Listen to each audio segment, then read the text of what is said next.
El 22 de febrero de 2009, el Kodak Theater de Los Ángeles estalló en aplausos. El presentador abrió el sobre, leyó el nombre, y la sala entera se puso de pie. Actores que raramente muestran emoción en público lloraban abiertamente. Directores que habían visto miles de actuaciones en su vida se quedaron sin palabras. El mundo entero vio esa ceremonia y pensó lo mismo. ¡Qué actuación tan extraordinaria! ¡Qué talento tan irrepetible! Pero nadie en esa sala sabía realmente lo que había costado esa actuación, porque Heath Ledger no estaba ahí para recibirlo. Había muerto 13 meses antes, solo, en su apartamento de Nueva York, con 6 tipos distintos de medicamentos en su cuerpo. Y lo que nadie contó esa noche, lo que Hollywood prefirió no decir, es que el proceso que creó al Joker más aterrador de la historia del cine, también fue el proceso que destruyó al hombre que lo interpretó. La respuesta fácil es las pastillas, el insomnio, la presión de la fama, pero esa respuesta es cómoda. Y la verdad nunca es cómoda, porque lo que destruyó a Heath Ledger no fue su debilidad,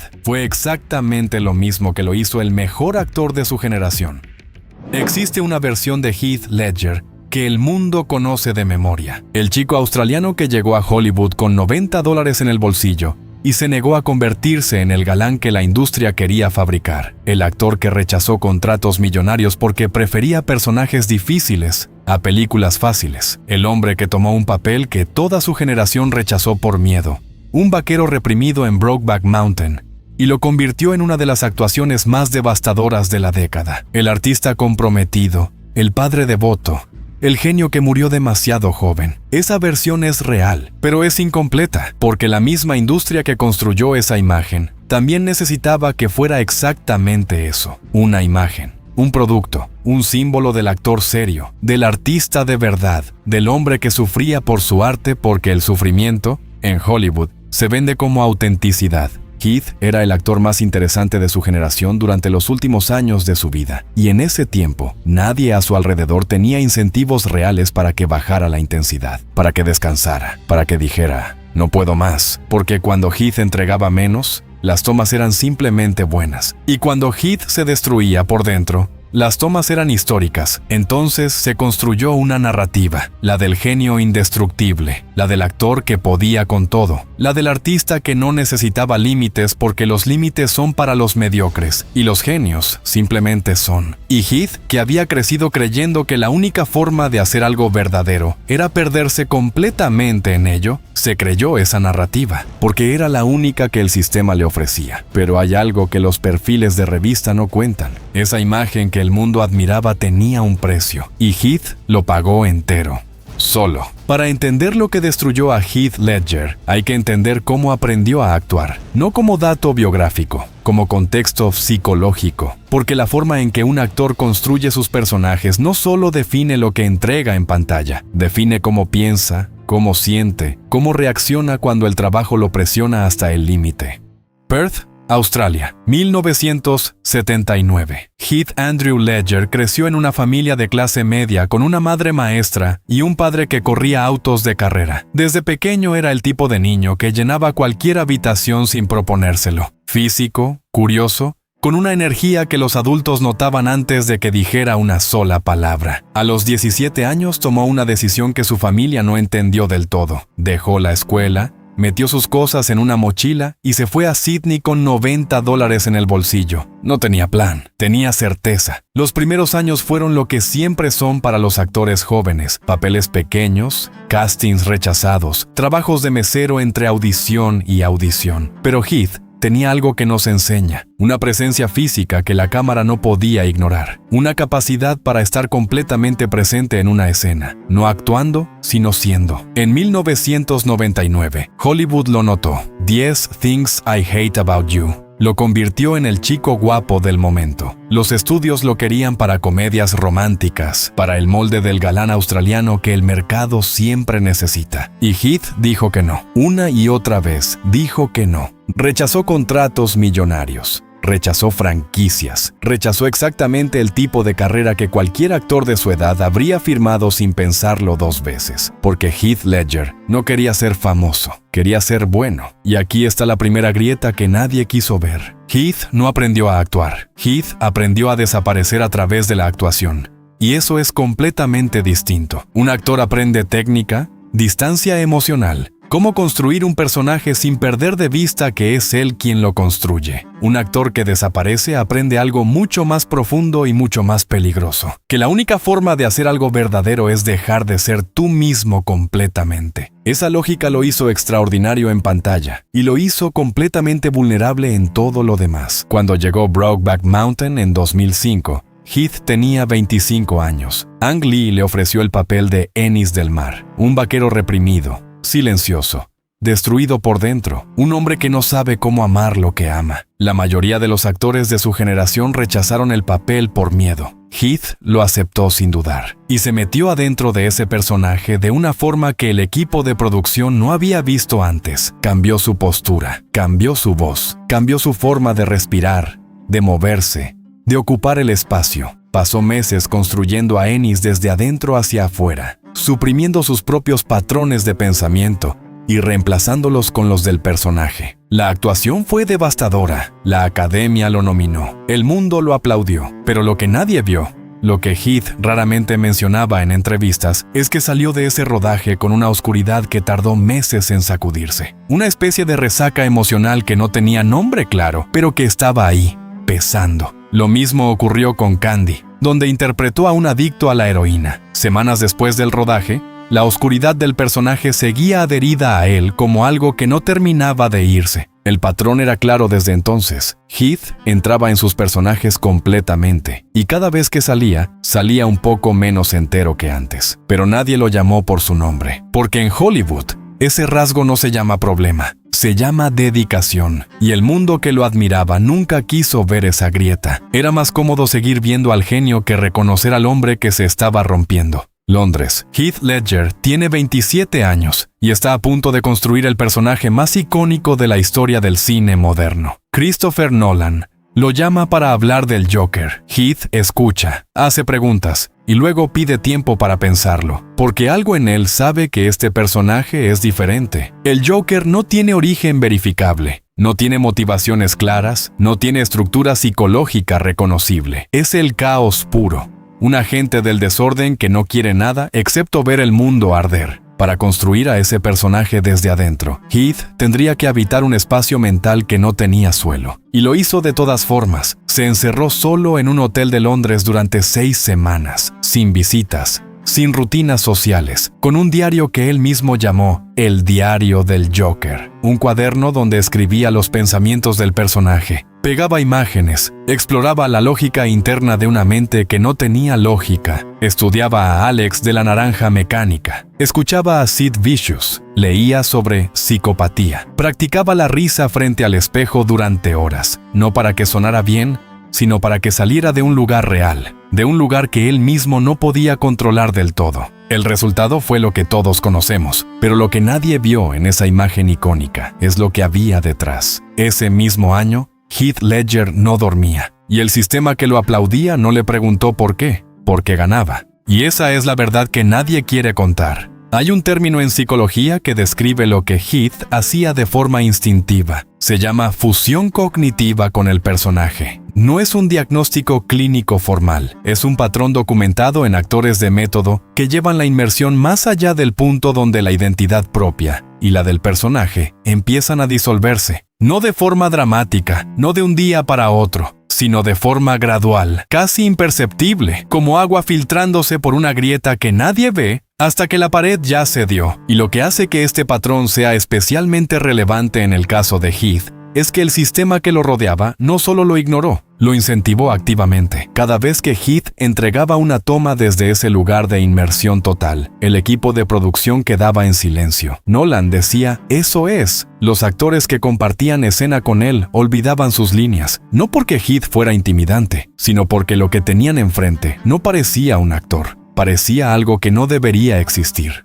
Michael Caine lo dijo públicamente después del rodaje. La primera vez que Heath apareció completamente en personaje como el Joker, él olvidó sus propias líneas. Un actor con décadas de experiencia, paralizado frente a lo que Heath estaba haciendo. Eso no es un elogio inocente. Es la descripción de alguien que había cruzado una línea, pero el equipo de The Dark Knight no tenía incentivos para decírselo, porque lo que Heath estaba entregando era, sin ninguna duda, material histórico. Cada toma aplaudida era una señal de que el camino correcto era seguir yendo más adentro. Cada escena que dejaba al equipo sin palabras era una confirmación de que el método funcionaba. El sistema premiaba cada señal de alarma como si fuera genialidad. ¿Y Heath tampoco quería que nadie lo detuviera, porque en ese estado de inmersión extrema estaba creando algo que él mismo reconocía como lo mejor que había hecho en su vida. Esa es la trampa más cruel que existe para un artista, cuando el proceso que te daña es el mismo proceso que te hace grande. Pero hay algo más que la narrativa oficial siempre omite con cuidado. Heath no salía del personaje cuando terminaba el día de rodaje. No completamente. Hablaba de ello en entrevistas con una mezcla de fascinación y algo que, visto en retrospectiva, suena más a alarma que a entusiasmo. Decía que el Joker lo seguía, que cuando intentaba dormir, la mente del personaje seguía activa, que había noches en que dormía 2 horas, 3 horas, y que su cerebro simplemente no encontraba el interruptor para apagarse. Empezó a tomar somníferos, luego ansiolíticos, luego mezcló ambos porque ninguno funcionaba solo. Esto no es especulación ni reconstrucción posterior. Es parte de lo que el propio Heath dijo públicamente en una entrevista con el New York Times, publicada apenas 2 semanas antes de su muerte. Habló abiertamente de su insomnio. Dijo que su mente no paraba, que tomaba Ambien para dormir y que a veces ni eso funcionaba, que se quedaba mirando el techo durante horas pensando en cosas que no podía controlar. Esa entrevista se publicó. La gente la leyó y nadie, ningún estudio, ningún productor, ningún representante, hizo una pausa para preguntar si estaba bien, porque Heath seguía funcionando. Seguía apareciendo en el set, seguía haciendo, desde afuera, exactamente lo que se supone que debe ser una estrella de Hollywood en el pico de su carrera. El sistema no tiene mecanismos para detectar cuando alguien se está rompiendo por dentro, si por fuera sigue produciendo. Esto tiene nombre y apellido. Tiene el nombre del estudio que sabía que Heath no dormía y siguió el rodaje sin modificar una sola condición de trabajo. Tiene el nombre de una industria que lleva décadas romantizando el sufrimiento del artista porque el sufrimiento vende autenticidad y la autenticidad vende entradas. Tiene el nombre de una cultura entera que aplaude la entrega total sin preguntarse nunca cuál es el costo humano de esa entrega. Y tiene el nombre de un sistema de representación, agentes, managers, publicistas, cuyo trabajo es proteger al artista, y que en este caso eligió proteger la imagen del artista, mientras el hombre detrás de la imagen se desintegraba. Cuando el rodaje de The Dark Knight terminó en noviembre de 2007, Heath debería haber descansado. No lo hizo. Inmediatamente comenzó el rodaje de The Imaginarium of Dr. Parnassus, la nueva película de Terry Gilliam. Un personaje completamente distinto, un mundo completamente distinto. Pero Heath llegó al set con algo que Gilliam notó desde el primer día. Estaba agotado de una forma que el sueño no podía arreglar. No era cansancio físico, era algo más profundo, como si hubiera gastado una reserva que no sabía que tenía límite. Además, estaba pasando por una separación dolorosa de Michelle Williams, la madre de su hija Matilda, una niña de 2 años que él adoraba. Una relación que se había roto en parte por las mismas razones que todo lo demás. La intensidad con la que Heath vivía su trabajo dejaba poco espacio para nada más. No dormía, estaba solo, estaba en medio de otro rodaje. Tenía una hija a la que veía cada vez menos. Y en ese estado, con ese cuerpo, con esa mente, mezclaba pastillas en la oscuridad de su apartamento intentando encontrar unas pocas horas de descanso. El 22 de enero de 2008, la masajista de Heath llegó a su apartamento en el Soho de Nueva York para una cita programada. Llamó varias veces. No hubo respuesta. Entró. Lo encontró inconsciente en su cama. Heath Ledger tenía 28 años. El médico forense determinó que la causa de muerte fue una intoxicación accidental por la combinación de 6 medicamentos: oxicodona, hidrocodona, diazepam, temazepam, alprazolam y doxilamina, analgésicos, somníferos, ansiolíticos, todos recetados, todos legales. La palabra que usó el forense fue accidental, y técnicamente lo era. Pero si retrocedes y miras el año anterior, Si miras los meses de aislamiento en Londres, las noches sin dormir, la incapacidad de desconectarse del Joker, la decisión de empezar otro rodaje inmediatamente después, lo que ves no es un accidente que ocurrió de repente, es el final de una espiral que llevaba tiempo girando. Detente un momento y piensa en esto con frialdad. Heath Ledger mostró señales documentadas de agotamiento psicológico severo durante el rodaje de The Dark Knight. Habló públicamente de insomnio crónico semanas antes de morir. Su entorno inmediato sabía que no dormía, que mezclaba medicamentos, que no había encontrado la forma de desconectarse del personaje. Y aún así, el mundo seguía pidiéndole más. Cuando terminó The Dark Knight, alguien le ofreció otro rodaje, y Heath aceptó, porque nadie en su entorno, ningún agente, ningún manager, ningún estudio, le dijo que necesitaba parar. Que el cuerpo tiene límites, que la mente tiene límites, que incluso el talento más extraordinario del mundo necesita tiempo para volver a sí mismo después de haber sido el Joker durante meses. ¿Cuántas personas sabían que Heath estaba mal y eligieron no actuar? ¿Cuántos representantes, productores, directores, personas de su entorno más cercanos vieron lo que pasaba y miraron para otro lado, porque era más conveniente, más rentable, más cómodo tener a Heath funcionando que a Heath recuperado? Y la pregunta más incómoda de todas, la que casi nadie se hace, ¿cuántos de nosotros, como audiencia, como consumidores de su arte durante años, fuimos parte de ese sistema sin saberlo? Porque cada vez que pedíamos más de Heath, cada vez que lo queríamos en personajes más oscuros y más difíciles, cada vez que aplaudíamos sin preguntarnos cómo estaba, cada vez que consumíamos su sufrimiento como si fuera simplemente arte, éramos parte de la máquina que lo consumía. Esa es la verdad que nadie quiere contar, porque implica mirarse al espejo. En los últimos meses de su vida, Heath Ledger era una de las personas más admiradas de Hollywood. Las revistas lo perfilaban como el actor más serio de su generación. Los directores competían por trabajar con él. La industria entera sabía que The Dark Knight iba a ser algo histórico y que la actuación de Heath era la razón principal. Y sin embargo, las personas que lo conocían de verdad describían algo completamente distinto. Describían a un hombre que había perdido la capacidad de descansar, que llegaba a las reuniones con una energía extraña, brillante en conversación, todavía el mismo Heath curioso y apasionado, pero con algo en los ojos, una distancia, como si una parte de él todavía estuviera en otro lugar. Fue un momento simultáneamente extraordinario y profundamente perturbador. Extraordinario porque el talento era real. Nadie en ese set fingía admiración. Lo que Heath estaba haciendo era genuinamente histórico. Perturbador porque ese talento, tan real y tan reconocido, nunca se tradujo en la pregunta correcta. ¿Está bien Heath? No. ¿Puede terminar el rodaje? No. ¿Puede aparecer en la premiere? No. ¿Puede hacer la gira de prensa? Simplemente, ¿está bien? Nadie la hizo en voz alta. O si la hicieron, nadie actuó sobre la respuesta. Cuando murió el 22 de enero de 2008, la reacción de Hollywood fue inmediata y masiva. Declaraciones de dolor, homenajes, directores que hablaron de su genialidad, actores que describieron lo que era compartir una escena con él. Pero lo que vino después fue más revelador que la muerte misma. El rodaje de The Imaginarium of Dr. Parnassus se detuvo. Terry Gilliam tuvo que tomar una decisión imposible. Convocó a Johnny Depp, Jude Law y Colin Farrell para interpretar versiones del personaje de Heath. Los tres aceptaron sin cobrar. Las ganancias fueron donadas a Matilda Ledger. Fue un gesto que la industria presentó como hermoso. Y lo era, en parte, pero también fue la industria encontrando la forma de que la historia de Heath Ledger terminara, de todas formas, en una pantalla, convirtiendo la tragedia en producto, cerrando el círculo sobre sí misma con una narrativa de solidaridad que le permitía no hacerse las preguntas difíciles. Cuando la Academia anunció el Oscar póstumo,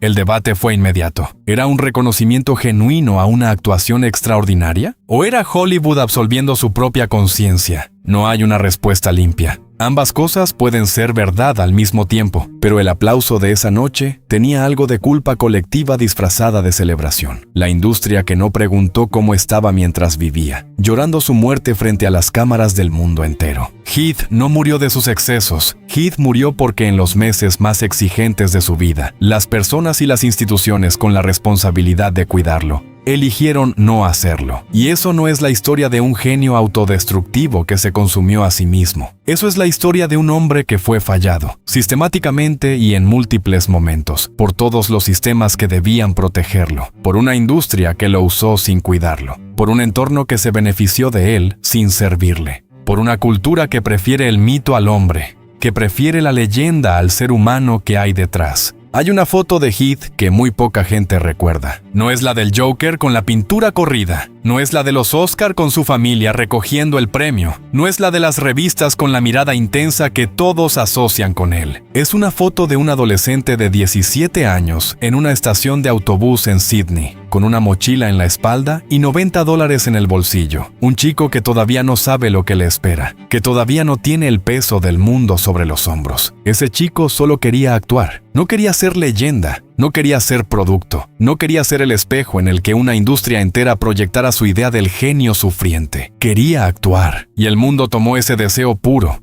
lo convirtió en espectáculo, lo monetizó, lo mitificó, lo aplaudió hasta el último momento, y cuando ya no quedaba nada que aplaudir, lo llamó tragedia inevitable. No fue inevitable. Fue el resultado de decisiones, de omisiones, de personas e instituciones que pusieron el rendimiento por encima del ser humano, el producto por encima de la salud, la actuación por encima de la vida. El mismo proceso que lo convirtió en el mejor fue el que lo consumió por dentro. Pero ese proceso no ardió solo, lo alimentamos todos. Y la pregunta que queda, la que no tiene respuesta fácil, es esta. La próxima vez que un artista se destruya por darnos algo extraordinario, ¿qué hacemos? ¿Lo aplaudimos hasta consumirlo? ¿O esta vez aprendemos a cuidarlo?